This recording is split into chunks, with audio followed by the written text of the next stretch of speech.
Firman Tuhan hari ini pada hari Pentakosta ini adalah dampak dari hari Pentakosta, pengaruh akibat dari Pentakosta itu sendiri yang terjadi di dalam Alkitab. Kita dengarkan ya. Pertama-tama kita harus mengerti apa Pentakosta.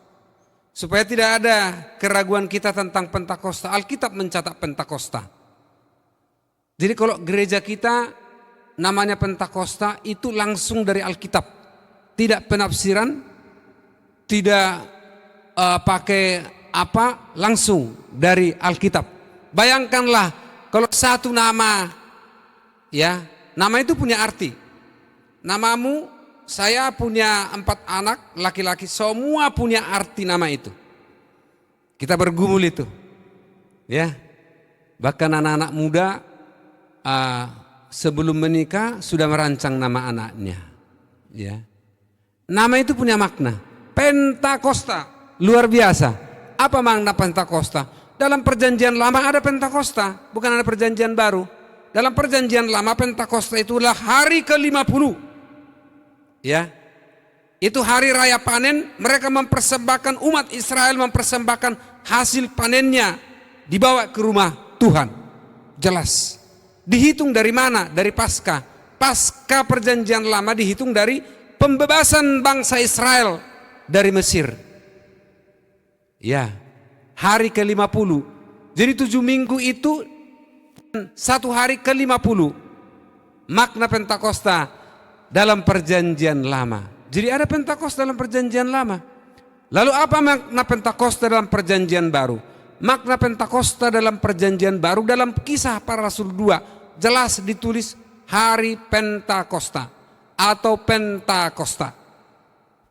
Kisah Para Rasul 2 ya, ditulis itu, yaitu hari ke-50.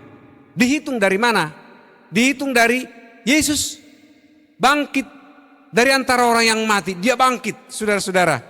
Lalu 40 hari menunjukkan dirinya kepada murid-muridnya di beberapa tempat dan menunjukkan dirinya kepada 500 orang selama 40 hari. Dan setelah hari ke-40 dia naik ke surga. Sebelum dia naik ke surga dia bilang, jangan tinggalkan Yerusalem sampai engkau memperoleh kuasa dari tempat yang tinggi.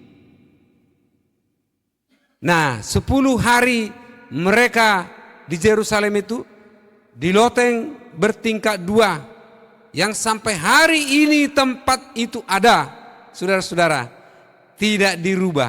Bukti sejarah tempat itu ada di lantai 2. Lantai 2 itu sampai sekarang ada, saudara-saudara. Lalu mereka berdoa, lalu hari ke-50 itu mereka dipenuhi dengan Roh Kudus. Murid dibaptis dengan Roh Kudus. Kata firman Tuhan, dibaptis dan lalu penuhlah mereka dengan Roh Kudus. Lalu mereka dengan tanda bahasa yang diberikan Roh kepada mereka. Dengan bahasa yang diberikan Tuhan kepada mereka. Jadi tidak bisa diatur-atur. Lalu mereka bersaksi setelah Pentakosta itu dipenuhi Roh Kudus. Mereka bersaksi, saudara-saudara. Rasul-rasul itu bersaksi.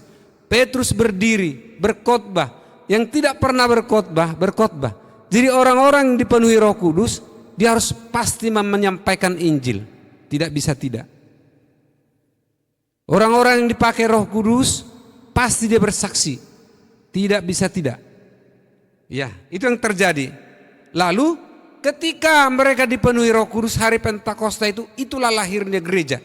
Jadi kalau ditanya kapan lahirnya gereja? Sebab Israel sampai hari ini adalah sinagog. Perjanjian lama. Kalau saudara ke sana, lihat sinagog itu dan bagaimana mereka beribadah kita lihat. Bagaimana mereka berdoa kita lihat. Saudara-saudara, lahirnya gereja yang ada di muka bumi ini setelah Pentakosta. Tercurah Roh Kudus. Sampai hari ini. Ya.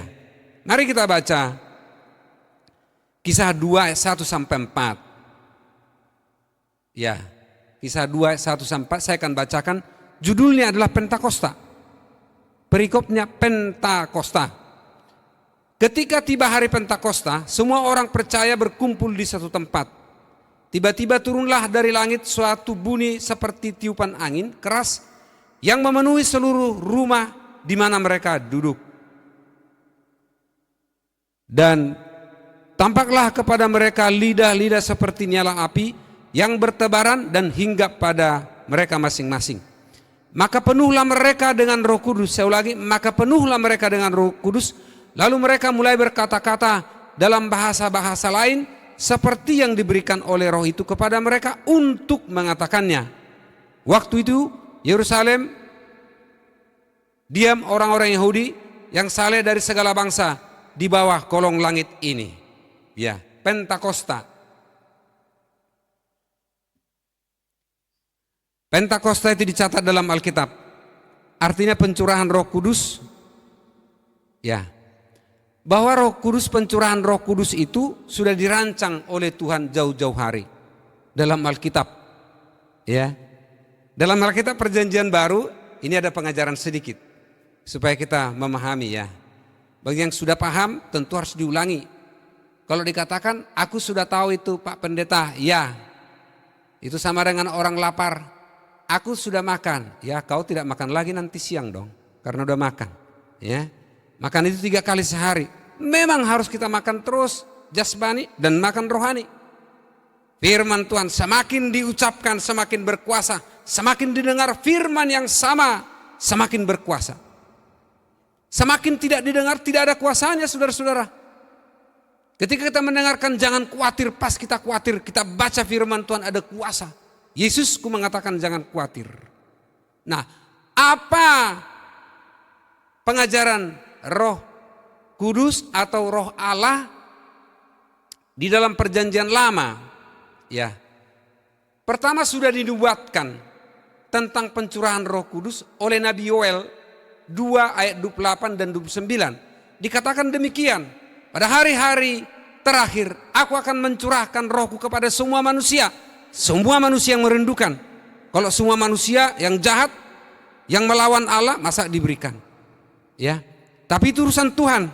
Ada orang jahat juga diberikan Tuhan Roh Kudusnya. Paulus. Sejahat apa Paulus itu saudara-saudara? Membunuh orang-orang percaya, menghabisi. Di kiri, di kanan.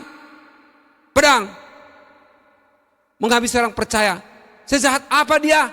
Tapi di belakang orang-orang, semua orang itu ada Tuhan. Di belakang orang yang menolak Tuhan. Di belakang orang yang menerima Tuhan. Ada Tuhan di belakangnya yang memutuskan. Diterima apa tidak?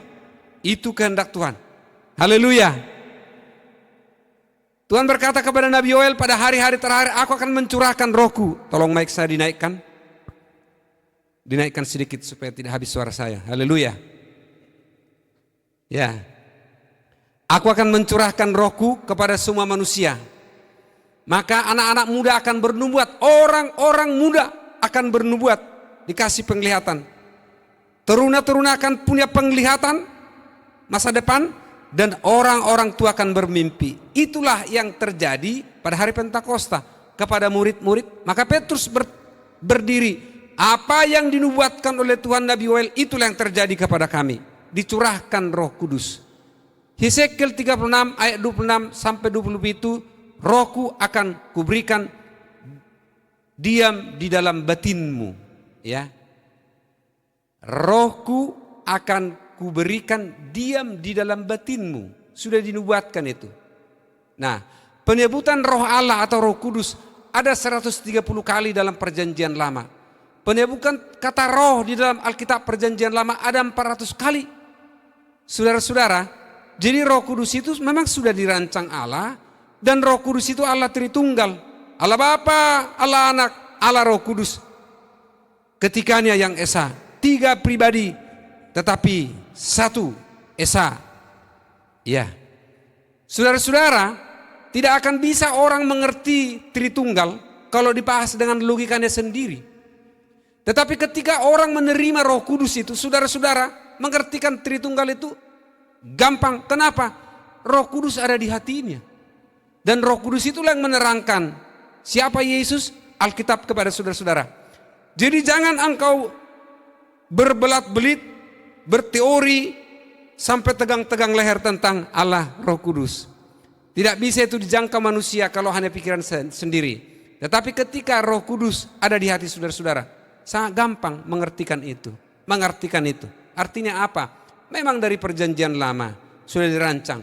Itu sebabnya Yesus mengatakan, aku naik ke surga dan memberikan rohku kepadamu. Allah Bapa di surga, Allah Anak di surga. Yang ada di bumi ini adalah rohku. Raja Daud mengatakan, kemanakah aku menjauhi rohmu Tuhan? Jika aku ke langit, di situ engkau ada. Jika aku buat kemahku di ujung laut sana, di situ ada. Jika aku sembunyi di dunia orang mati, rohmu ada di situ. Roh Kudus ada di situ. Dahsyat Roh Kudus itu saudara-saudara. Dahsyat luar biasa. Dia berhembus bagaikan angin. Kita tidak tahu dari mana dan kemana. Tetapi Yesus berkata tentang Roh Kudus seperti tiupan angin. Tidak tahu dari mana dan kemana.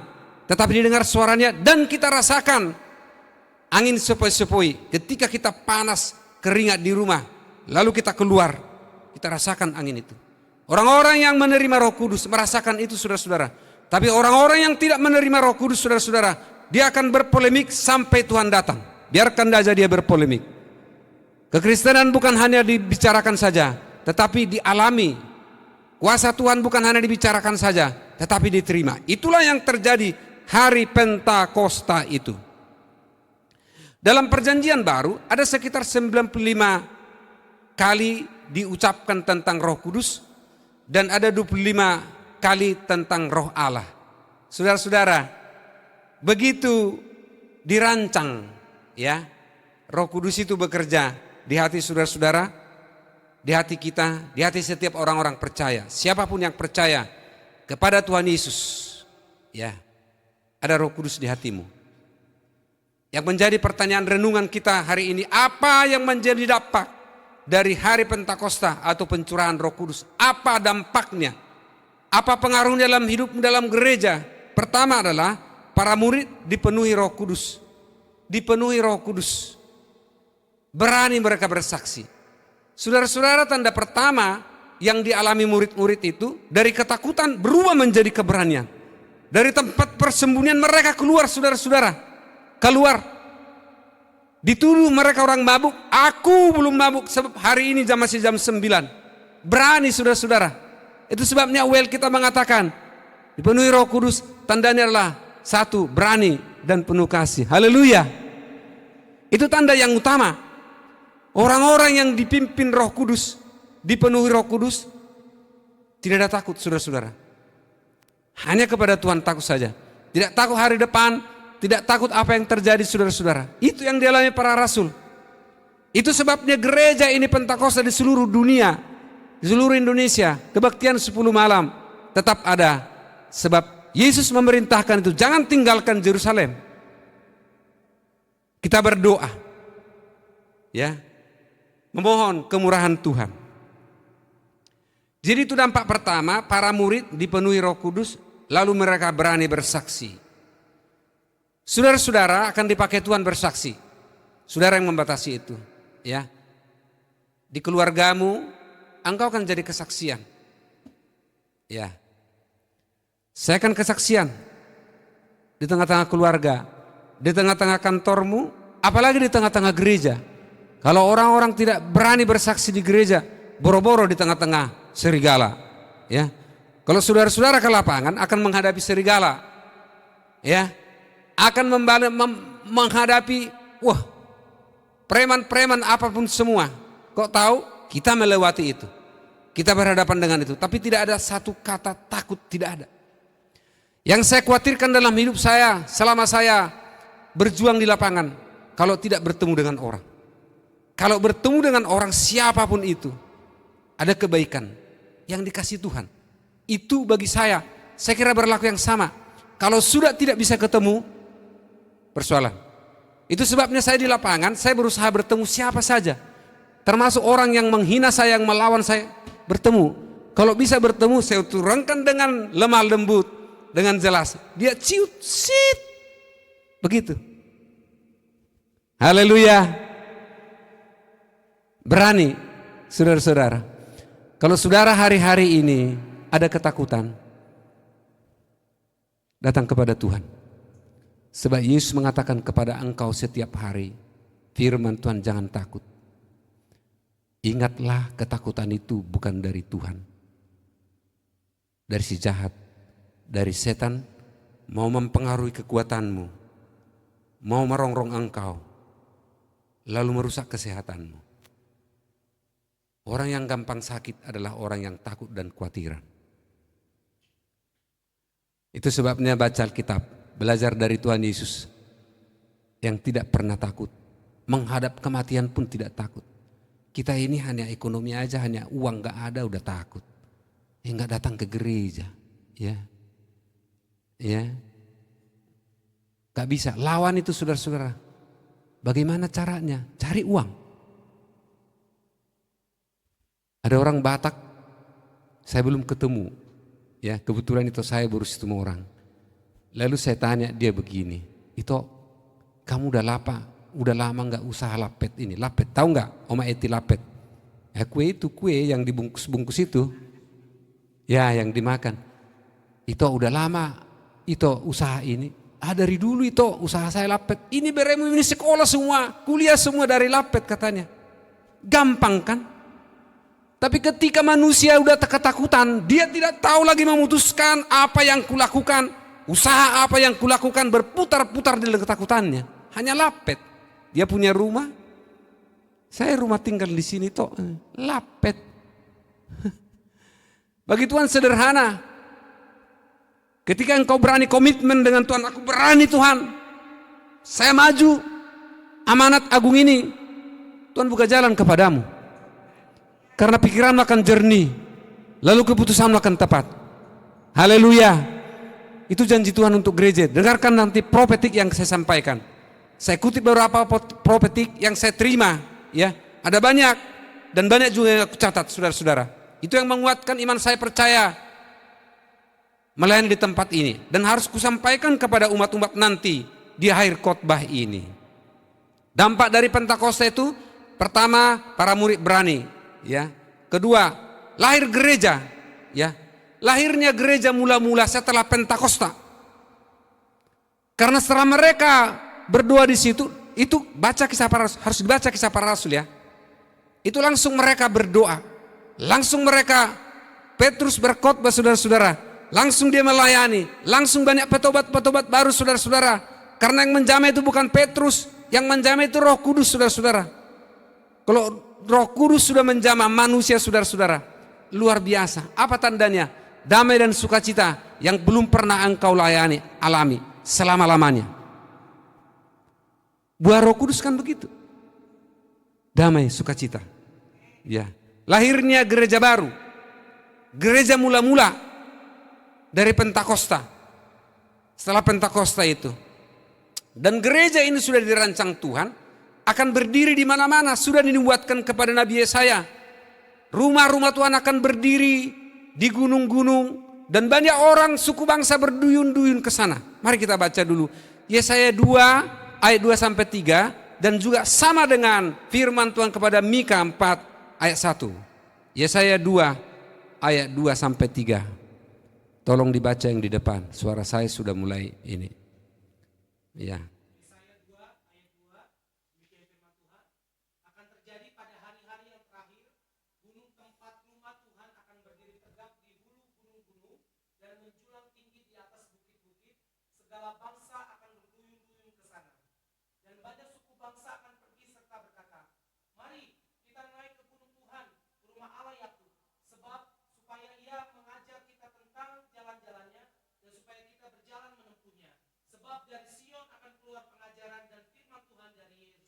Haleluya. Tuhan sudah berkata kepada Nabi Yesaya dan Mika, sama bunyinya, ya, bahwa akan berdiri teguh rumah-rumah Tuhan di gunung-gunung, orang banyak berduyun-duyun. Tuhan sudah merancang gereja akan berdiri. Walaupun gereja itu dihantam dari awal, disalibkan para murid, disiksa para murid, tapi itu yang menjadi berita. Injil disebarkan kemana-mana. Jadi kalau berdiri gereja di mana-mana di tempat ini, saudara-saudara, itu sudah dirancang Tuhan. Ya, sudah dirancang Tuhan jauh-jauh hari. Gunung tempat rumah Tuhan akan berdiri tegak. Ya. Segala bangsa akan berduyun-duyun ke sana. Jadi kalau orang, saudara-saudara, hari Minggu tidak berduyun-duyun, ada sesuatu yang salah di situ. Serius. Sebab ibadah adalah prioritas pertama dalam hidupmu. Tidak ada yang lain. Makanya misi gereja ini fokus kepada Tuhan. Ibadah yang pertama, enggak ada yang lain. Habis itu boleh engkau kemana-mana, boleh kau warisan atau apa, ya kan? Ke mall kemana-mana bisa.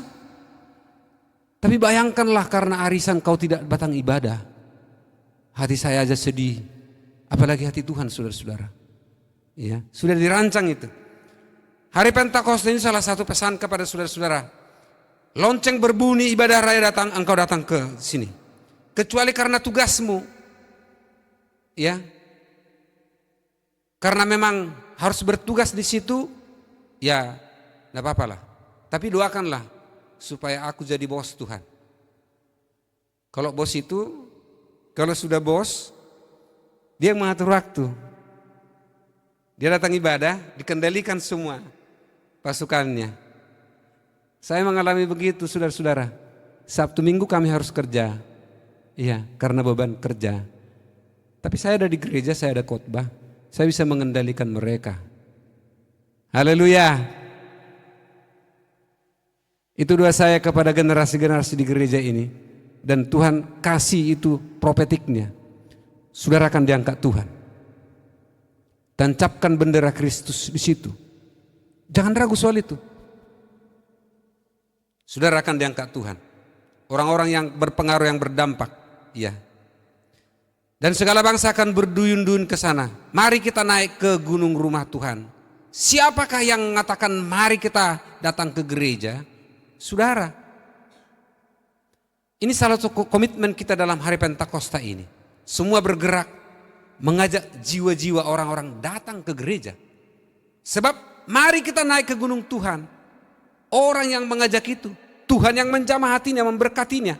Ketika dia berdoa, ketika dia memuji Tuhan, ketika dia dengar firman Tuhan hari ini,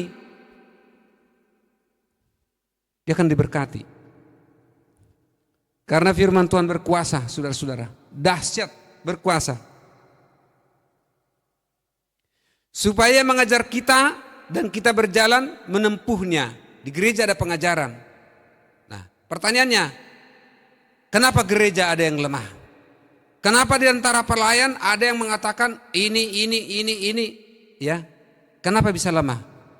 Gereja lemah karena tidak melakukan visi gereja yang ditaruh Tuhan di gereja itu. Dia melaksanakan visinya, dia membuat pengamatan pribadinya. Saudara-saudara, kalau setiap orang percaya melakukan visi gereja yang ditaruh di situ, tentu saya Alkitab. Dia akan hidup. Dia akan bergerak, dia akan kuat.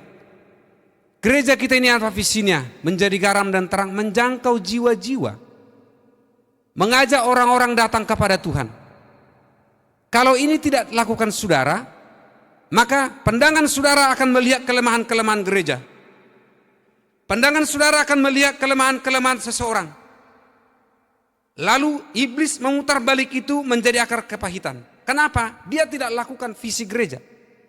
Ujilah visi gereja ini, menjadi garam dan terang, menjangkau jiwa-jiwa oleh Roh Kudus masuk sorga. Itu visi yang ditaruh Tuhan di gereja ini. Saudara masuk sorga. Kalau saudara tidak imani lakukan visi ini, iman saudara akan kerdil. Saudara akan mengamati jauh gereja yang begini, yang begono. Tapi ketika saudara, saya berdoa di hari Pentakosta ini, 10 hari saya puasa. Saudara-saudara, bukan menggambang-gambangkan. Tahun kemarin saya 13 hari puasa, konsisten.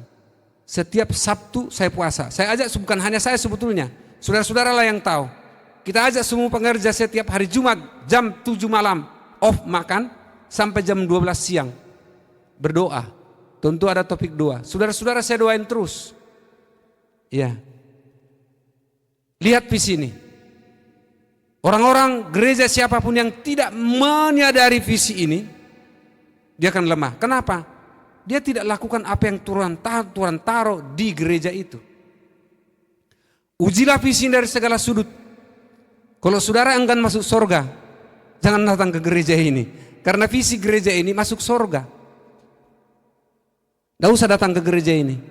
Saudara sungkan dengan sorga dan tidak percaya dengan sorga, atau saudara harus berdoa atau konsultasi. Ada namanya pelayanan apa? Konseling. Boleh konseling kepada saya, kepada hamba Tuhan. Ya. Gereja ini itu yang ditaruh Tuhan, saudara-saudara. Di hari Pentakosta ini saya tegaskan lagi. Ya, kerjakan visi ini. Ya, bagaimana caranya? Ada namanya 1:1. Ada namanya 1:2. Ada namanya 1:3. Ada namanya 1:10. Ada namanya 1:100. Artinya, sesuai dengan visi gereja ini, mari kita komitmen satu orang mendoakan, membawa satu jiwa. Ini pesan di hari Pentakosta ini. Melakukan visi yang dikasih Tuhan. Jadi kalau saudara-saudara berjumpa dengan sesama pemuda-pemudi, ajak siapa yang mau kita ajak ke gereja kepada Tuhan. Ya. Kalau orang-orang yang sudah bergereja settle di situ, katakan silakanlah di gereja itu. Tetapi siapa tahu saudara-saudara yang dekat-dekat sini, saudara-saudara mau penting, mungkin ada warisan atau ada apa, kita gereja jam 10, selesai 1,5 jam. Engkau bisa kemana-mana, 11:30 sudah selesai. Warisan jam 1, dimulai jam 2. Ya, katakan gitu. Jadi kalau diajak gereja, jangan bilang anggota jemaat gereja, enggak. Dia yang memutuskan itu, saudara-saudara. Dia akan bertanya kepada Tuhan, saudara-saudara. Bukan kita yang memutuskan itu. Tapi ketika dengan datang kepada gereja, didengarkan firman Tuhan, dia diberkati. Haleluya. Ini komitmen kita di hari Pentakosta ini, melaksanakan visi gereja yang dikasih Tuhan di tempat ini. Saya berdoa dan berpuasa membuat visi ini. Tidak ada saya baca satu visi gereja manapun. Baca. Misinya fokus kepada Tuhan. Kalau saudara tidak fokus kepada Tuhan, saudara akan stres. Zaman akan makin maju. Saudara makin fokus ke dunia ini, saudara fokus kepada masalah saudara makin stres. Tapi orang-orang yang fokus kepada Tuhan, hatinya berpesta. Kalau Oma Eti kami antar ke rumah, lalu di dada sukacita. Bukan aku yang ngomong, Oma Eti. Setelah dia masuk ke rumahnya, sukacita. Memang iya, berpesta hatinya. Ada well di sini Pak Sintua Kevin kalau nggak salah, dia bilang kekuatan itu bukan karena serius dengan Tuhan, tapi karena sukacita dengan Tuhan. Orang-orang yang bersukacita karena Tuhan, kekuatan akan berlimpah-limpah. Haleluya. Bersyukurlah punya Tuhan, saudara-saudara. Itu harus saudara sadari. Kekuatan akan berlimpah-limpah. Engkau ditugasi gereja ini, tanpa ditugasi engkau akan mengerjakannya. Aku mau mengerjakan ini, saudara-saudara. Tanpa ditugasi, tanpa disuruh, saudara-saudara. Ya. Yang kedua, misinya kan doa pujian penyembahan. Kita harus menyembah Tuhan. Arti formal menyembah di gereja. Arti luas dimanapun saudara mau konglomerat, saudara mau jadi pejabat, saudara kerja biasa-biasa, menyembah Tuhan. Yang kau lakukan menyembah Tuhan, saudara akan diberkati dengan luar biasa. Karena usaha yang saudara rintis, pekerjaan yang sudah lakukan, bukan persoalan apa, tetapi komitmenmu menyembah Tuhan, saudara-saudara. Itu yang Alkitabiah. Yang ketiga, karunia-karunia Roh Kudus. Keempat, buah-buah Roh Kudus, sampai seterusnya. Lah kalau itu tidak kau lakukan misi ini, tidak engkau berjuang berdoa untuk buah Roh Kudus, saudara-saudara, buahmu apa? Dengarkan khotbah selanjutnya, ya. Jadi komitmen kita hari ini 1:1, 1:2, 1:3, 1:10, 1:100. Artinya satu orang terbeban membawa jiwa ke tempat ini. Haleluya. Haleluya. Jangan takut, Tuhan yang menjamah itu, bukan saya.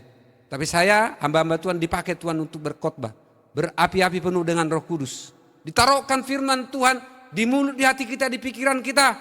Dan apa yang kita khotbahkan adalah apa yang kita hidupi, apa yang kita laksanakan, dan kita menang dari situ menjadi kesaksian di mimbar, saudara-saudara. Pengkhotbah yang hidup adalah orang yang menghidupi firman itu. Dia diberkati di situ, lalu dia berdiri berkhotbah, saudara-saudara. Dahsyat. Itulah yang dikhotbahkan Petrus. Nanti baca Kisah Para Rasul 2, 3, 4, dan 5. Apa yang diterima hari Pentakosta itu yang dikhotbahkan. Dikhotbahkan Nabi Yoel pada hari terakhir akan lalu bertobat 3.000 orang. Kenapa? Dihidupi. Itu yang diterima. Haleluya. Yang ketiga, dampak dari hari Pentakosta pencurahan Roh Kudus terjadi komunitas bersatu. Ya, keluarga bersatu. Suami istri yang sering bertengkar setelah mendengarkan khotbah hari ini karena pekerjaan Roh Kudus bersatu, dikurangi bertengkarnya. Dihapus. Pertama bagaimana caranya? Volume suaranya dikurangi, ya. Jangan meninggi. Ingat, berbahagialah orang yang lemah lembut karena mereka akan memiliki bumi. Khotbah Tuhan Yesus loh. Orang yang lemah lembut itu akan memiliki bumi. Saudara-saudara, ya, bersatu. Dengan anak bersatu. Gereja apalagi bersatu, saudara-saudara. Bagaimana cara bersatu? Lihat visi yang ditaruh Tuhan, lakukan itu. Orang yang tidak melakukan ini akan mundur. Tapi orang yang melakukan visi yang ditaruh di gereja, dia akan maju. Saudara-saudara, bersyukur ketika kita kebaktian 10 malam. Kaum Bapak ketika kita Ramatama habis ibadah makan, ya. Diberkatilah semua yang menjamu gereja makan selama 10 malam. Dan hari ini kita dijamu 2 sintua, hari ini kita makan, diberkatilah semua.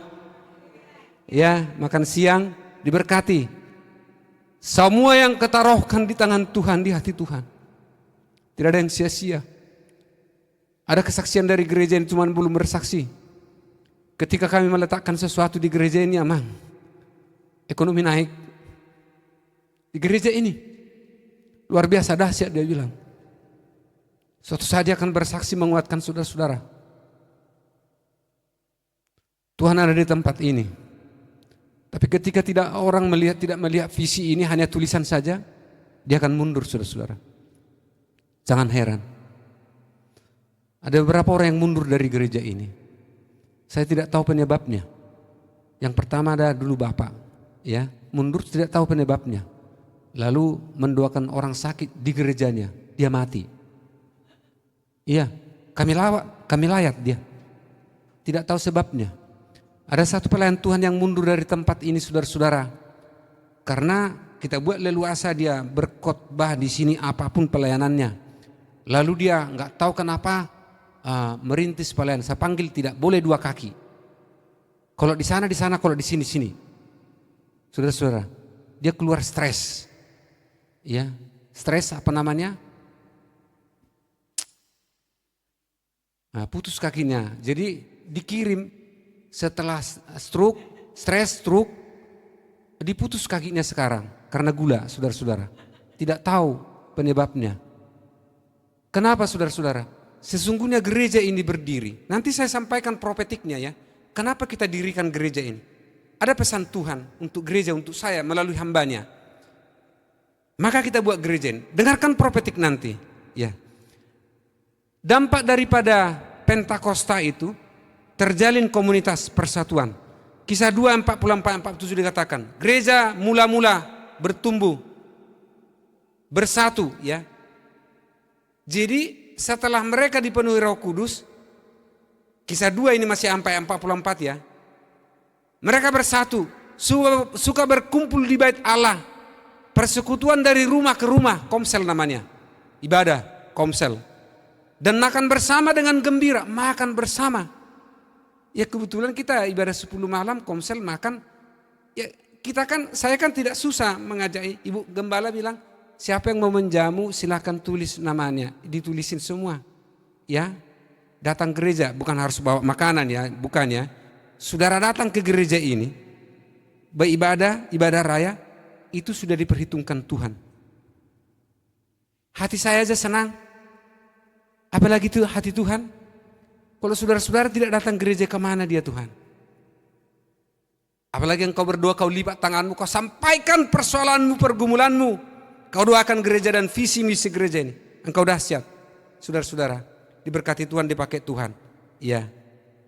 Dan bersama dengan gembira, tulus hati, ketulusan hati ini di hadapan Tuhan penting. Melayani Tuhan, nggak udah ada gelegot. Saya nggak tahu apa bahasa gelegot itu. Tulus saja, ikhlas saja melayani Tuhan. Ya. Dan karena mereka melakukan itu, jemaat mula-mula disukai banyak orang, disukai semua orang. Firman Tuhan yang mencatat ini. Kenapa? Karena mereka berbuah, mereka bergembira. Jadi tidak murung ya. Ya sekali-sekali senyum ya. Senyum itu harus dilatih. Ada orang mungkin sebulan tidak pernah senyum. Mungkin setahun gak pernah senyum. Senyum itu harus dilatih loh. Iya. Kalau enggak bisa senyum. Bayangkan datang gereja.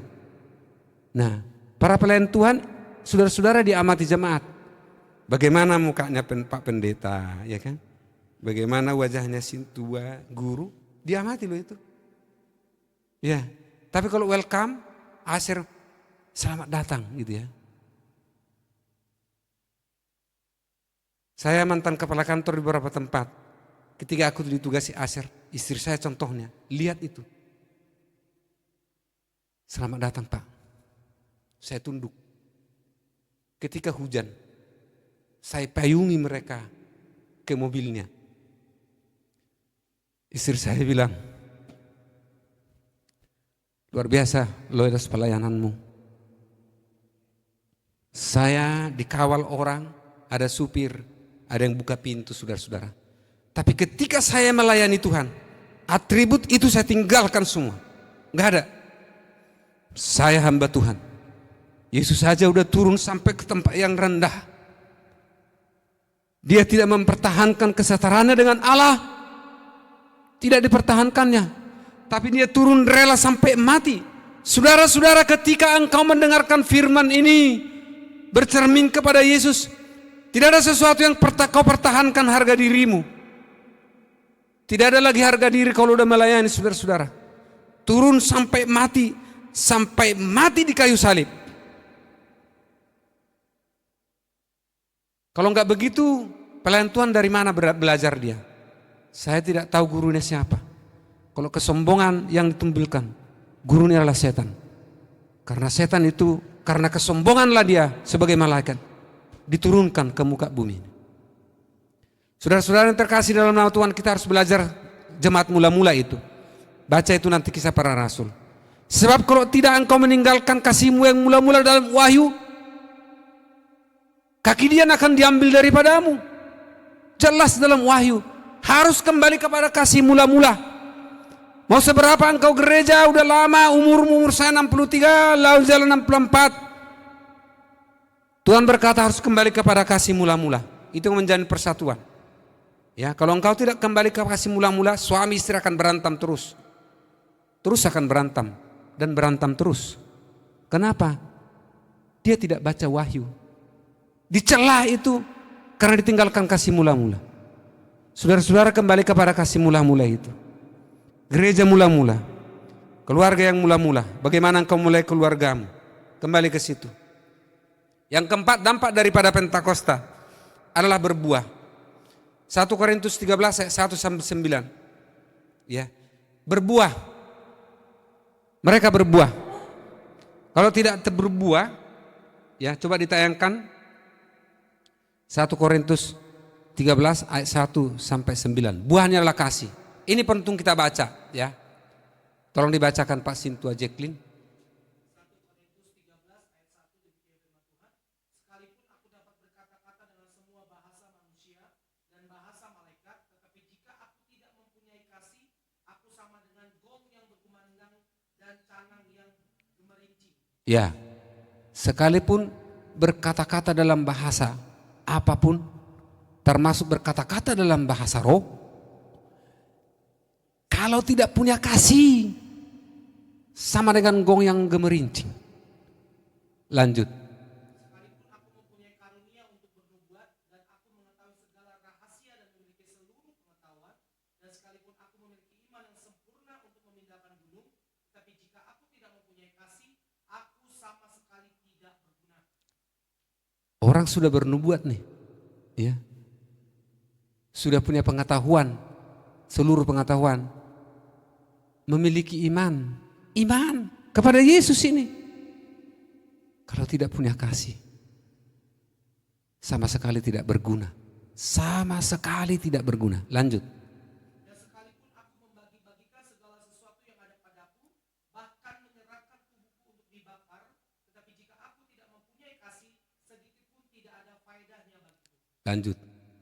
Kasih itu sabar, kasih itu murah hati, ia tidak cemburu, ia tidak memegahkan diri dan tidak sombong, ia tidak melakukan yang tidak sopan dan tidak mencari keuntungan diri sendiri, ia tidak pemarah dan tidak menyimpan kesalahan orang lain, ia tidak bersuka cita karena ketidakadilan, tetapi ia bersuka cita karena kebenaran, ia menutup segala sesuatu, percaya segala sesuatu, mengharapkan segala sesuatu, sabar menanggung segala sesuatu.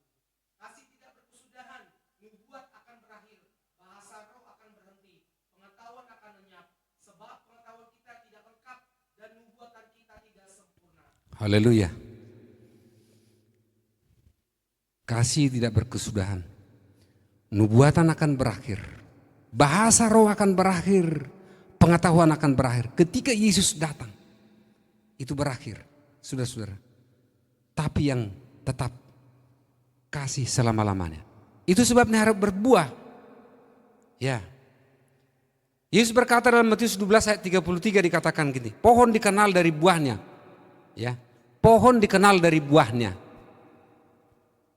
Kalau pohon itu berbuah, ini seperti buah mangga ini ya. Kalau ada di kebun saudara-saudara nggak apa-apa, bawa ke gereja ya. Yang bersama. Di depan rumah kami ada alpukat. Udah 9 tahun, 8 tahun lebih nggak berbuah-buah. Berbunga tapi nggak berbuah. Serius. Lalu aku ke pokoknya. Serius ini. Kata Alkitab. Saya bilang gitu, berbicara aku dengan iman. Kalau pohon tidak berbuah, Yesus mengatakan ditebang. Kuberi kesempatan engkau berbuah. Saudara-saudara yang terjadi, alpukat itu berbuah. Berbuah dan enak sekali. Nah, karena masih buah pertama dan yang kedua karena tinggi sekali, nggak tahu juga saya ngambilnya. Jadi tukang sapu di situ duduk dia tiap hari di bawah alpukat itu. Mungkin jatuh diambil, ya biarin aja sama dia. Iya kan? Serius tidak kutambahin kesaksian ini. Saya praktekkan firman Tuhan.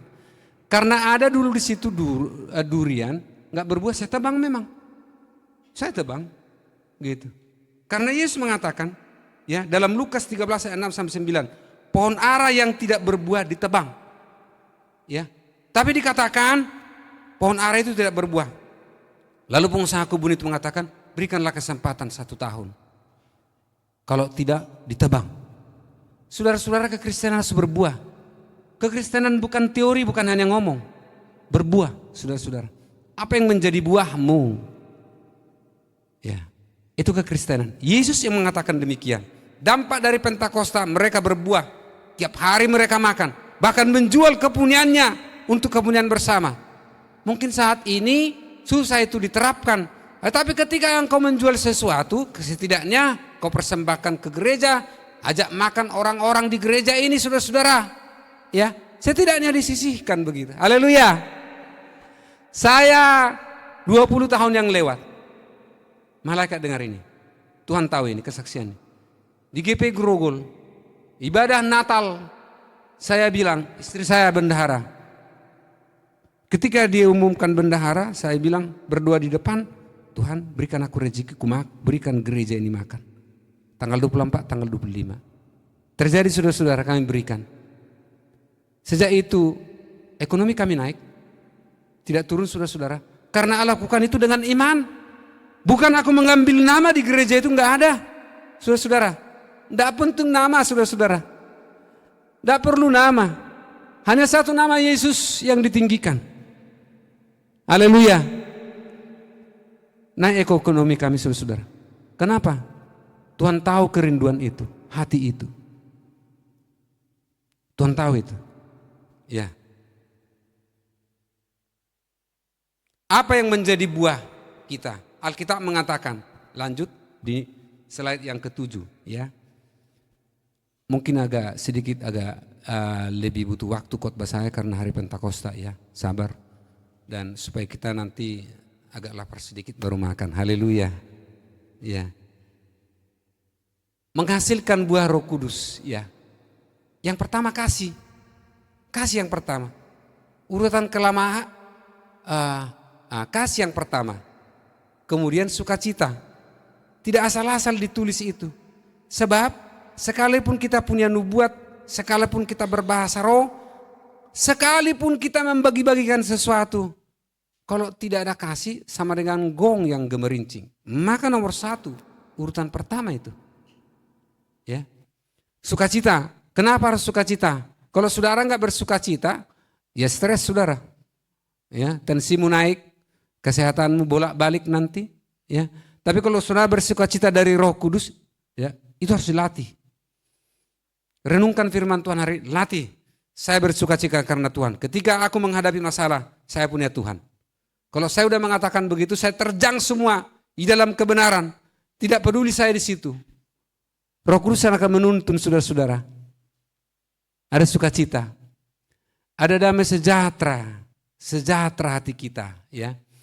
Ada kesabaran. Kesabaran ini penting. Ya. Sebab kalau tidak ada kesabaran, semuanya tidak bisa dilakukan. 9 buah Roh Kudus tidak bisa dilakukan kalau tidak ada kesabaran. Ini harus kita latih saudara-saudara. Hari Jumat kemarin pagi-pagi, saya jam 6 keluar ke arah Perumnas. Ada penting di sana ya. Ya, Perumnas 1. Lalu saya jalan. Lalu di belakang saya tang ting tung tat gitu. Klekson. Saya pikir aku yang klekson. Ya aku kan di jalurku kan begitu. Lalu lewat 2 motor dari depan saya kencang. Sep. Depan saya tuduh-tuduhan begini. Satu bonceng anak. Cewek lagi SMP karena putih biru kan. Berarti SMP. Yang satu sendiri. Rambutnya gondrong. Yang satu. Tuduh-tuduhan mereka sambil kencang. Lalu berhenti. Disalip yang bonceng anak itu. Zet. Berhenti mereka di pinggir. Saudara-saudara. Saya enggak tonton lagi. Kalau aku tonton aku sebelah kanan. Ya macet nanti semua. Enggak tahu lagi apa yang terjadi di situ. Hanya di jalan raya itu saudara-saudara. Enggak ada kesabaran. Ya. Kesabaran ini penting. Kesabaranmu diuji Tuhan. Kalau doamu belum dijawab Tuhan, sabar. Ya. Mungkin ada penghalangnya, koreksi. Ya, koreksi. Ya. Kalau kita belum seperti yang kita harapkan, sabar. Saudara-saudara. Kesabaran itu penting. Orang Batak itu punya nomor. Saya nomor 17. Ya. Gak tahu Pak si Buaya nomor berapa, ya kan? Gak tahu juga. Itu Rumah Pea, itu Manurung baru situ orang nomor berapa gak tahu. Itu Lydia gak tahu nomor berapa. Nomor sekian lah kan. Bayangkanlah ya, kalau gak sabar ya. Nomor 1 rata-rata orang Batak begitu ya. Rata-rata nomor 1 sampai nomor 15 di desa, di kampung. Begitu aja hidupnya. Saya kira semua suku Indonesia begitu. Bukan hanya orang Manado juga saya kira begitu. Tidak ada kemajuan apa-apapun. Tapi sabar. Generasi itu mulai didandani Tuhan. Haleluya. Mulai kita dikasih kesempatan ke Jakarta. Mulai kita berpakaian yang neces. Sebab kalau aku di Samosir, apalagi di gunung tempat saya. Ya, tiap hari saya harus dinas ke sawah. Nama dinas ke sawah. Masa saya pakai dasi ke sawah? Ini gimana sih? Dinasnya sudah ada. Ada robek-robeknya itu celananya. Saudara-saudara. Jarang itu dicuci. Dipakai kemarin, dipakai hari ini. Kalau dicuci tiap hari, siapa yang nyuci? Ya. Mulai kita neces saudara-saudara. Mulai klimis-klimis muka kan. Glowing namanya, apa namanya itu ya. Saya kurang ngerti-ngerti, kalau saya ya sepraktis saja saya. Saya minyakin rambut saya sisir ke kanan kan gitu ya. Kalau Jokowi ke kiri, saya ke kanan. Kalau saya ke kiri nanti mirip-mirip sama dia kan gitu. Ya kan, hidungnya mirip ya. Jadi supaya beda, aku ke kanan, dia ke kiri saudara-saudara. Sisirannya, lihat aja nanti benar nggak dibilang Pak Gembala ini gitu ya. mulai necis, saudara-saudara. Semua karena kemurahan Tuhan. Jadi kalau doa kita belum dijawab, sabar saudara-saudara, tetap berdoa. Satu ayat firman Tuhan yang singkat, tetaplah berdoa. Tetaplah berdoa. 2 kata kan? Ya, tetaplah berdoa. Sabar saudara-saudara. Menghadapi masalah di lapangan sabar, ya. Itu buah Roh Kudus dan itu harus saudara latih. Kalau tidak saudara latih tidak bisa, ya. Ada kelemah lembutan, ada penguasaan diri, ya. Kuasai dirinya, ya. Harus bisa menguasai diri. Dan itu Roh Kudus yang memberi kekuatan kepada saudara. Supaya apa buah Roh Kudus itu? Karena kamu adalah suratan Kristus yang ditulis bukan dengan tinta, tapi ditulis oleh Roh Kudus. Saudara-saudara adalah suratan Kristus, saksi Kristus. Dimanapun kita berada, akan dibaca semua orang. Tadi malam kami tidak ibadah, ya, karena harus ada acara yang kami saksikan. Kami harus hadir. Dan istri saya dan Nathanael, anak kami dokter, ya. Ada dokter Tunggul Situmorang, pokoknya banyak spesialisnya, banyak sekali, ramai sekali. Anaknya juga dokter-dokter, spesialis juga, saudara-saudara. Nah, di ulang tahun ke-80, saya kira dia masih 74 tahun. Masih muda, saudara-saudara. Masih berpraktek, saudara-saudara. Kami harus hadiri itu karena spesial, ya, membawa dokter Nathan. Lalu tokoh-tokoh hadir semua di sini, orang-orang penting, orang-orang pejabat datang. Sampai siapa itu yang di Karawaci itu? James Riyadi, Siluam, punya kesaksian juga. Si itu juga datang dari Kalimantan, orang politik, orang pengusaha besar. Sabta Odang. Semua tokoh itu, tempat itu luas sekali. Semua tokoh hadir di situ. Semua menyaksikan warna dokter Tunggul Situmorang itu satu. Penuh kasih, tenang, tidak marah-marah. Semua tokoh itu menyaksikan itu. Tampil di depan saudara-saudara. Luar biasa. Kalau kami ketemu, aku sering ketemu sama-sama pengurus Situmorang di Indonesia, se-Indonesia. Ya. Kalau kami ketemu, kebetulan dia kan di di rumah sakit Eka Hospital. Ya, beberapa rumah sakit, sampai 80 tahun masih dipakai. Luar biasa. Kalau saya ke sana konsul, ya saya ambil waktu konsul lah kan gitu ya. Nah, sama dia. Dokter saya dia. Kalau saya ke sana nggak mau dibayar, nggak usah kata. Bayangkanlah itu, ya kan? Nggak usah dibayar, nggak mau dibayar dia. Boleh nanti saya kasih tahu. Ya.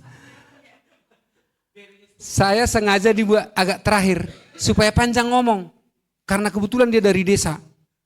Dari desa benar-benar ketemu orang desa dengan orang desa yang diberkati Tuhan luar biasa. Tidak ada kesombongan di wajahnya. Itu yang dikatakan tokoh itu semua.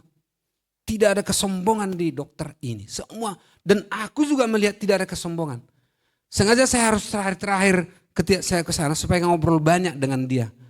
Suster yang datang, Pak Dokter ini jadwal ini lagi. Dia tidak hiraukan, kami ngomong. Bagaimana kami di desa, bagaimana Tuhan mengangkatnya, saudara-saudara. Bagaimana Tuhan memberkati, Alkitab yang kami bicarakan. Saudara-saudara, ketemu di situ, ada ketemu di pengurusan apa, selalu bicara itu. Dan bagaimana berguna bagi banyak orang, saudara-saudara. Bagaimana bermanfaat bagi orang, berdampak kepada banyak orang. Saudara-saudara yang terkasih dalam nama Tuhan Yesus Kristus. Lalu dia buat buku, ya, anak desa, lalu ini ada bukunya itu. Nah, di balik buku itu dia lipat tangan di atas Alkitab berdoa. Memang andalan dia berdoa. Dan kesaksian dia juga kemarin, ya karena Tuhan. Karena Tuhan mengangkat dia. Anak-anaknya juga saya lihat ada 4, ada 3 dokter, ada mantunya dokter, ya, ada 1 pengacara. Pengacara kondang di situ, ketua peradi datang. Aku terheran-heran saudara-saudara, kok bisa tokoh kumpul di situ dia dokter? Kenapa? Karena dia melaksanakan buah-buah Roh Kudus ini saudara-saudara. Dan itu akan menjadi warna kepada generasinya. Warna ini bukan hanya untuk dokter Tunggul, tetapi kepadamu dan warna generasimu, saudara-saudara. Itu sebabnya ini harus disampaikan, harus kita lakukan, saudara-saudara. Tidak ada kesombongan, saudara-saudara. Itu yang mengangkat dia baik. Tidak ada kesombongan. Dan saya melihat, saya lama bergaul dengan dia. Tidak ada kesombongan dalam dirinya. Sama sekali, saudara-saudara. Apa yang kita sombongkan dalam hidup ini enggak ada. Ya. Karena Tuhan aja kita, maka kita bisa bergembira. Kalau tidak mengikut Tuhan, mengikut setan, tumbalnya, saudara-saudara. Harus ada tumbal mengikut setan itu. Dukun-dukun itu harus ada tumbalnya. Darah lah, apalah, nyawa lah, saudara-saudara. Itu sebabnya kalau membangun jembatan yang percaya dengan dukun-dukun harus dipotong itu kerbau. Ditanam di situ, saudara-saudara, kepalanya. Percaya kepada setan dia, saudara-saudara. Kalau itu mengikut Tuhan enggak ada. Enggak ada tumbal. Karena Yesus sudah ditumbalkan, saudara-saudara. Dia di kayu salib. Ditumbalkan dia. Supaya kita hidup. Haleluya. Berbahagialah kita yang punya Tuhan Yesus Kristus. Dan selain buah Roh Kudus itu yang memang hidup dalam kita sebagai dampak. Dipenuhi Roh Kudus adalah ada karunia Roh Kudus. Itu hikmat pengetahuan. Kenapa harus hikmat pengetahuan yang pertama? Hikmat di sini adalah hikmat mengerti akan firman Tuhan. Pengetahuan akan firman Tuhan, saudara-saudara. Sebab kalau engkau mengerti firman Tuhan dan mengetahui firman Tuhan, pengetahuan yang lain akan gampang. Orang-orang yang membaca firman Tuhan, menghidupi firman Tuhan, kecerdasannya secara dunia juga pengetahuan akan diangkat. Orang-orang engkau akan terheran-heran. Seperti orang lain bodoh, sebetulnya orang lain tidak bodoh. Pengetahuan yang diangkat. Oleh sebab itu anak-anak Tuhan yang diurapi di satu kantor. Jangan engkau emosi melihat anggotamu. Sepertinya dia bodoh. Bukan. Engkau yang diangkat Tuhan pengetahuanmu. Karena engkau menguasai firman Tuhan, menghidupi firman Tuhan. Maka manajemen kantor itu, pengetahuan itu pun sangat gampang diberikan kepadamu. Jadi bukan dia bodoh, pengetahuanmu yang diangkat. Ingat ini, saudara-saudara anak-anak muda yang menjadi besar nanti, menjadi petinggi. Engkau lihat anggotamu seperti bodoh, dia bukan bodoh. Engkau yang diangkat Tuhan pengetahuanmu. Pengetahuan hikmat di sini adalah pengetahuan dari firman Tuhan yang pertama. Itu sebabnya Petrus ketika dipenuhi Roh Kudus, dia bangkit berkhotbah yang tidak pernah berkhotbah. Ya, dia langsung berkhotbah. Disampaikan firman Tuhan, saudara-saudara, bertobat 3.000 orang. Kenapa? Ketika dia dipenuhi Roh Kudus, dampaknya adalah ada hikmat pengetahuan tentang Alkitab. Kenapa Petrus tidak berkhotbah waktu Yesus disalibkan? Kenapa dia sembunyi? Dia belum dipenuhi oleh Roh Kudus, saudara-saudara. Itu karunia yang pertama. Dan kedua, yang ketiga iman. Saudara-saudara, orang yang punya iman itu tidak akan goyah. Selama-lamanya, selama hidup ini, sampai dipanggil Tuhan tidak akan goyah. Kenapa? Iman kita kepada Yesus. Haleluya. Miliki iman. Yesus berkata, jadilah kepadamu sebagaimana imanmu. Berkali-kali Yesus mengatakan itu. Apa pergumulanmu, sakit penyakit ataupun ekonomi, jadilah kepadamu sebagaimana imanmu. Ingat itu saya tukang lapet itu. Hanya lapet yang dikerjakan. Punya rumah, ya. Anaknya kuliah semua. Beremo kuliah sudah itu dari lapet. Haleluya. Punya iman, miliki iman, ya. Ada karunia menyembuhkan, ya. Kalau dikasih karunia kepada saudara, menyembuhkan, aminkan. Menyembuhkan di sini banyak cara Tuhan, ya. Engkau berbicara, orang sembuh, tenang hatinya. Lah kalau engkau berbicara orang gelisah, di mana karunia menyembuhkan? Atau belum berbicara dari sikap muda begini? Orang udah sakit. Melihat mata saya udah sakit orang. Tapi kalau begini, haleluya. Sembuh kan? Tenang kan? Jadi engkau berbicara, orang sembuh. Kenapa? Lemah lembut, penuh kasih. Sembuh, suasananya, temperaturnya berubah. Siapakah yang mengatur temperatur rumah tangga itu? Khotbah saya dulu, sebulan yang lewat. Atmosfer rumah tangga itu siapakah yang menentukannya? Istri. Atmosfer keluarga istri.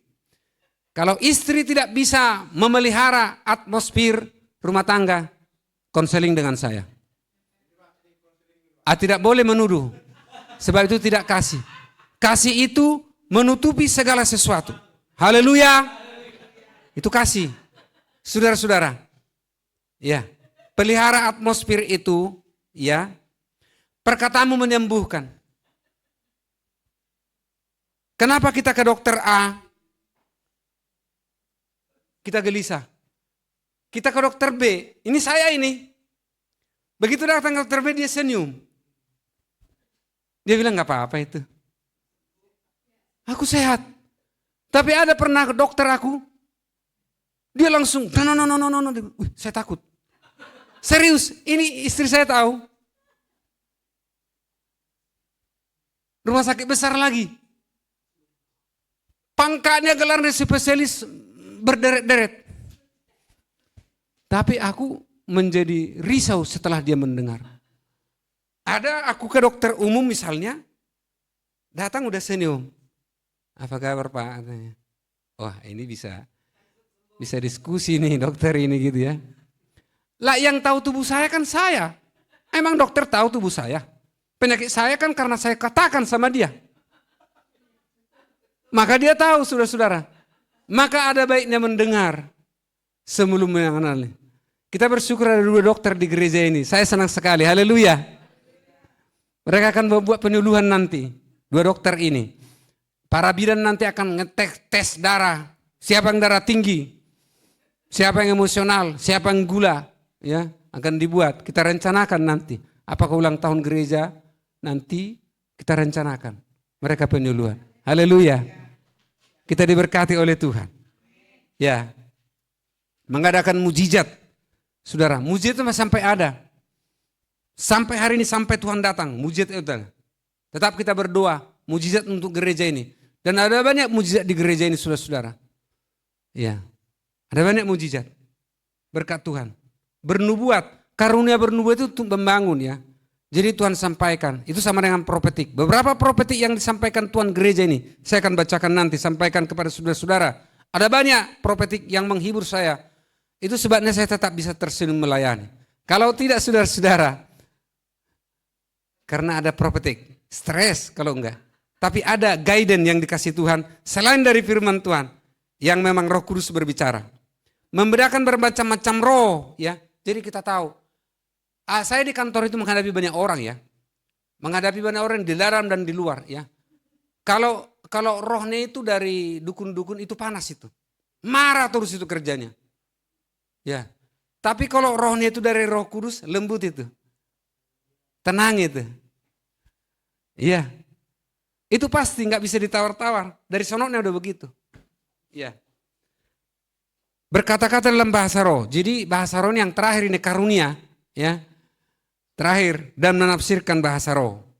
Ya. Kita berdoa supaya karunia-karunia Roh Kudus dipenuhi sama kita. Haleluya. Dan kita melaksanakan buah-buah Roh Kudus sebagai tulisan Kristus. Yang kelima pengaruhnya Pentakosta adalah Injil tersebar dan bertambah pengikut Yesus Kristus. Injil tersebar ke seluruh dunia. Ya. Apa yang menjadi pesan-pesan pada hari Pentakosta ini? Yang pertama, Jemaat GP Taman Royal komitmen dan berani bersaksi tentang Yesus amanat agung. Itu pesannya. Kita harus berani bersaksi. Ya. Berani menjangkau jiwa-jiwa. Ingat, gerakan yang kita lahirkan di hari Pentakosta ini, ada satu yang terutama. 1:1, 1:2, 1:10, 1:100. Kalau ada satu orang bawa jiwa 100 nggak apa-apa. Kunjungi, bawa ke gereja ini. Ini gerakan yang ditaruh Tuhan di hari Pentakosta ini kepada kita semua. Karena domba-domba lah yang tahu domba, bukan gembalanya. Saudara-saudara lah yang tahu itu. Ya. Komitmen kita semua, haleluya, itu visi gereja. Kalau itu tidak dilakukan, maka gereja tidak bertumbuh. Karena itu yang ditaruh Tuhan di gereja ini. Yang kedua, pesan-pesan di hari Pentakosta ini. Harus merasa memiliki gereja ini. Saudara harus mengasihi, mencintai organisasi ini. Ya. Sebab kalau tidak, bagaimana mau bertumbuh? Kalau Yesus bertanya, Petrus, apakah engkau mengasihi aku? 3 kali. Saya percaya semua kita mengasihi Yesus. Karena itulah kita pengikut Yesus. Tetapi perlu juga aku bertanya, apakah saudara mengasihi organisasi gereja ini? Sebab kalau organisasi ini tidak dicintai, bagaimana melaksanakan amanat agung yang visi gereja ini? Saudara-saudara, ini pertanyaan saya kepada saudara-saudara. Dan ini doa saya, ini himbau saya. Harus merasa memiliki GPI Taman Royal. Fokus mengerjakan visi dan misi gereja ini. Ini yang mengikat persatuan itu. Lari dari visi misi ini akan menjadi gosip saudara-saudara. Berhenti bergosip, ada visi misi yang harus dilakukan. Siapa yang dikunjungi, siapa yang didoakan. Yang ketiga pesannya, bersatu hati untuk bersatu semua seperti gereja mula-mula untuk pertumbuhan gereja. Persatuan itulah yang membuat tumbuh gereja. Ketika kami ramah tamah dengan kaum bapak, saya kan langsung duduk dengan kaum bapak. Nah, langsung muncul usulan-usulan dan ide-ide yang luar biasa. Ada yang mengusulkan, bukan aku yang ngomong, karena kalau aku kumpulkan, aku mendengar mereka lah. Aku kan udah dengar khotbah. Jadi kalau aku kumpul dengan bapak-bapak, ya waktunya aku mendengar. Bicara aja saya dengar. Yang pas kita lakukan, yang tidak pas kita sortirkan gitu ya. Bagaimana caranya Amang supaya penginjilan jalan di gereja? Pertanyaan asli. Bagaimana caranya? Kan pertanyaannya. Kan Roh Kudus yang bekerja di hatinya. Lalu aku sampaikan begini, ya yang menginjili itu harus semua domba-domba, bukan gembalanya toh. Ya, semua harus menginjili, harus menjangkau jiwa, harus mengajak ke gereja. Organisasinya gereja ini. Kalau butuh pendananya ada dana, ada diakonia, ada kas gereja saudara-saudara. Kalau saudara-saudara butuh menjangkau orang memang harus isi bensin, gereja ada kasnya. Kita bayar saudara-saudara. Karena untuk itulah persembahan itu, perpuluhan itu. Ini yang belum dilakukan saudara-saudara. Untuk itu. Bukan untuk kantong saya. Paling sekali setahun dibagi-bagi untuk pelayan. Ya, dan itu tidak semuanya saudara-saudara. Lalu ada yang mengusulkan kaum bapak, iya memang. Begini, ini pembicaraan di situ, ya kan? Ya memang, kalau kita kunjungi di dalam juga harus merekat, harus perhatikan, harus dirangkul. Itu persatuan. Sebab kalau dicuekin, saudara-saudara, ini tidak ada kasih di sini kan begitu ya. Sambut dengan baik, ya. Didoakan, apa topik doamu? Apa mau kita doakan gitu? Langsung didoakan di situ. Sebelum ibadah, sebelum pulang dia, saudara-saudara. Catat alamatnya, kasih nomor teleponnya. Begitu saudara-saudara. Itu pembicaraan kaum bapak. Jadi ada gerakan keluar, kata kaum bapak, ya, bukan kata saya, memang begitulah gereja. Dan ada gerakan di dalam yang mempersatukan itu semua. Haleluya.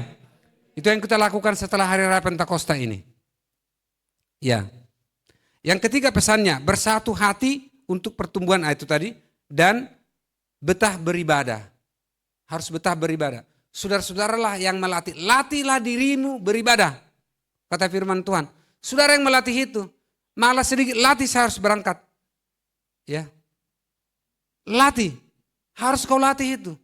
Latihlah dirimu beribadah. Ya. Kata firman Tuhan gitu. Kita latih beribadah. Latih berdoa. Saya kalau sesekali bangun jam 1, saya berdoa. Tentu ada yang saya sampaikan Tuhan. Dilatih. Ya. Pesan yang keempat adalah berbuah.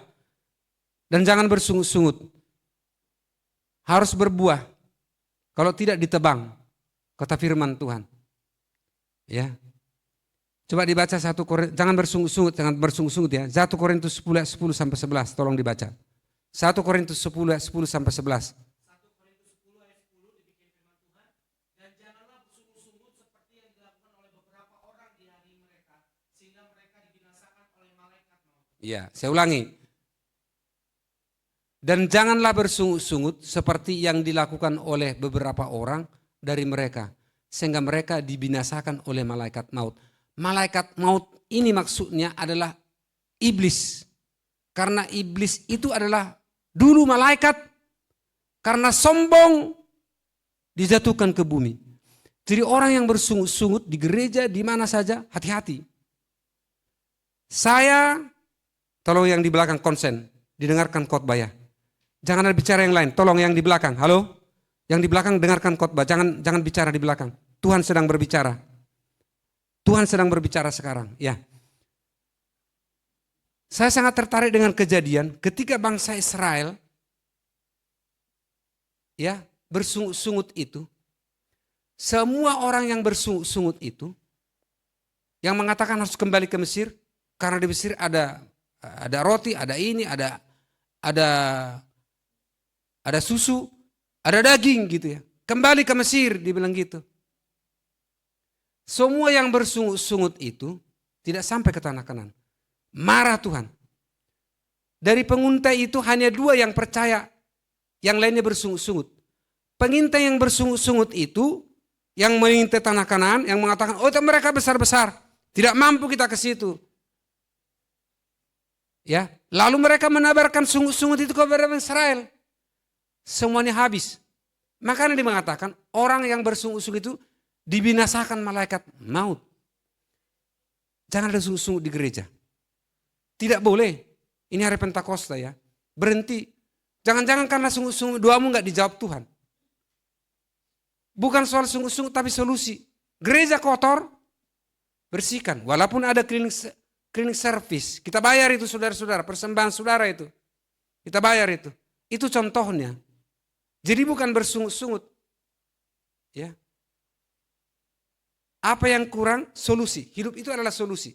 Saudara mau sukses, hidup harus solusi. Bukan membuat problem. Sungut-sungut itu menambah problem saudara-saudara.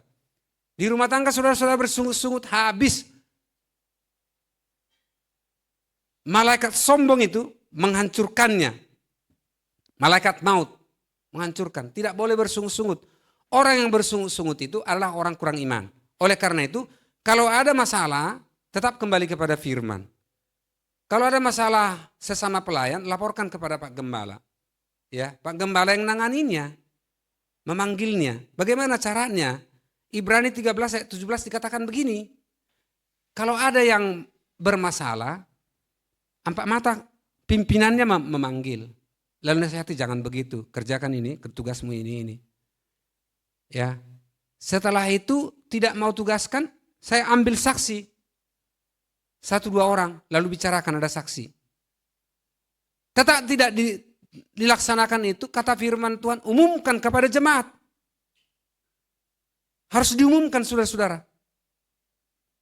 Bahwa tidak dia tidak berubah, saudara-saudara. Itu firman. Jadi sesama pelayan jangan saudara yang menegur satu yang lain. Harus orang Tuhan yang menegur. Ya orang Tuhan ini ada satu organisasi hanya satu, ya gembalanya. Itu yang menegur itu. Kalau orang tua menegur anak, dibawa ke hati, itu anak durhaka. Enggak diberkati. Kalau orang tua menasihati anak, tidak diterima, bahaya. Setiap nasihat dan teguran orang tua harus diterima. Supaya diberkati engkau. Haleluya. Setiap organisasi, gereja ada orang tuanya. Saudara-saudara yang terkasih nama Tuhan Yesus Kristus. Kita lakukan di gereja ini supaya Tuhan dipermuliakan dan Tuhan tersenyum. Yesus tersenyum dari sorga sedang beribadah. Saudara-saudara beribadah tadi malam di sini. Aku pantau dari CCTV di handphone saya. Saya bilang haleluya. Karena hitungan last minute saya telepon Sintua Jacqueline mempersiapkan khotbah. Yang harusnya Sintua Kevin. Kenapa enggak Sintua Kevin? Puji Tuhan dengan tugasnya dia dipercayakan menerima, menseleksi anak-anak akademi kepolisian. Lalu dia bilang, setelah aku duduk di sini Pak, aku bersyukur saya anak siapa bisa masuk di sini, gitu. Lalu ada sesuatu yang harus dibereskan, yang harus menghadap Kapolda. Tidak bisa khotbah. Saya telepon, Orang-orang militan itu last minute bisa. Buktinya bisa Sintua Jacqueline berkhotbah. Haleluya. Itu 1 jam nggak sampai persiapannya. Saya sering duduk begitu sampai di warisan saudara. Udah terlambat kan karena dari gereja. Bapak yang khotbah katanya, Tuhan berpikir apa yang kukhotbahkan. Belum ada siap kan. Tapi karena ada firman Tuhan yang hidup di hati saya, kukhotbahkan hidup. Jangan panjang-panjang lagi. Seperti hari ini. Ini kan khusus Pentakosta ini. Haleluya. Haleluya. Ya. Apa yang menjadi profetik di gereja ini? Dengarkan baik-baik. Dengarkan baik-baik. Pesan Tuhan, ya. Pertama, ada di layar yang ke-11, ya. Apa menjadi profetiknya? Sebelum gereja ini berdiri, tentu aku bergumul dong. Tuhan, apa tandanya bahwa engkau restu dengan gereja ini? Ini saya catat. Ada banyak rema saya catat di sini. Tidak semua saya catat. Profetik ada banyak saya. Haleluya. Diberkatilah engkau generasi-generasi yang mendengarkan firman Tuhan ini. Dari satu kewenanganmu yang dipegang berikan Tuhan. Itu akan berdampak kemana-mana.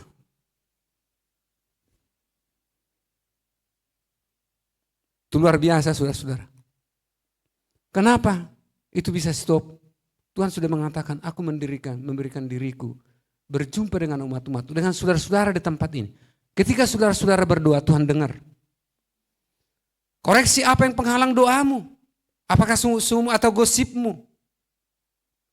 Atau tidak tahu ikut visi gereja ini yang ditaruh Tuhan. Ya. Ada rema ada profetik juga yang disampaikan Tuhan dalam doa penyembahan awal ibadah. Kalau aku menangis di sini saudara-saudara bukan aku sedih. Kadang-kadang tisu itu habis. Sedang berjumpa dengan Tuhan. Bahagia dan senang saudara-saudara. Air mata kebahagiaan.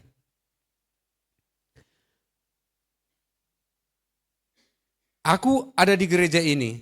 Tak ada satu ruang kosong yang diisi kuasa lain selain kuasaku. Semua ruang di tempat ini. Lalu saya berdoa tidak hanya ruang tempat ini Tuhan. Tapi semua ruang hati kami Tuhan. Ketika aku berdoa begitu air mata gak bisa terbendung lagi. Setiap ruang hati pikiran kami, biarlah engkau mengisi ya Tuhan. Yes kata Tuhan. Kalau engkau dengar profetik ini, dan engkau berserah kepada Tuhan. Semua ruang hatimu, diisi oleh kuasa Tuhan. Haleluya. Tidak sembarang Tuhan berbicara. Dan kalau uji dari firman Tuhan itu ada dasar dari firman Tuhan. Dalam 2 pagi, Minggu 24 Agustus 2023, ya, saya catat ada catatannya di sini. Dari dulu aku kalau ada profetik saya catat dari muda. Tapi buku catatan saya itu dan digenapi Tuhan dan buku catatan saya itu waktu kami pindah ke Kalimantan Barat tinggal di sana. Tapi Tuhan akan mencatat itu semua, ya. Dalam 2 pagi Minggu 24 Agustus 2003 aku bergumul untuk pelayanan ini. Gereja ini, ya. Rema yang saya terima, hidupmu sudah 100% di tangan Tuhan. Hidup saya. Sampaikan kepada umat-umat Tuhan. Hidup yang 100% diserahkan kepada Tuhan. Maka akan hidup tanpa takut, tanpa khawatir, tanpa gelisah. Tapi hidup damai sejahtera. Ketika engkau menyerahkan seluruh pergumulanmu, hidupmu, anak-anakmu, cucumu, perjuanganmu kepada Tuhan, sudah benar-benar kau serahkan. Biarkan Tuhan yang bekerja. Engkau akan hidup tanpa takut, tanpa gelisah. Itu sebabnya saya singkan lengan baju saya dan saya ajak teman-teman untuk melayani. Untuk memenuhi berkat Tuhan yang sudah disampaikan. Ketika engkau berdoa nanti serahkan hidupmu kepada Tuhan. Saya akan tutup khotbah ini, ya. Oh, ada lagi satu lagi. Ya. Ada banyak sebetulnya, tapi ini aja saya sampaikan ya.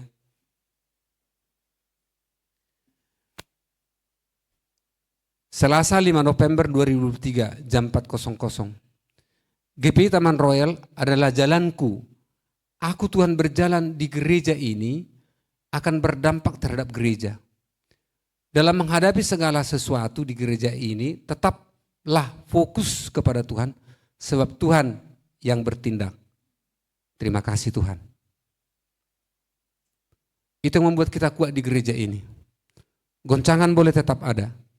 Karena memang maksud Tuhan untuk gereja ini besar. Jadi kalau ada goncangannya wajar. Ya. Segala sesuatu yang berharga, pasti banyak goncangannya. Tetapi hari ini hari Pentakosta, sudah disampaikan firman Tuhan kepada saudara-saudara. Kita terima firman Tuhan ini. Kita imani, kita lakukan, dan hidup yang berdampak. Para pelayan maju ke depan, kita akan berdoa. Sebagai penutup daripada khotbah ini adalah, maju ke depan.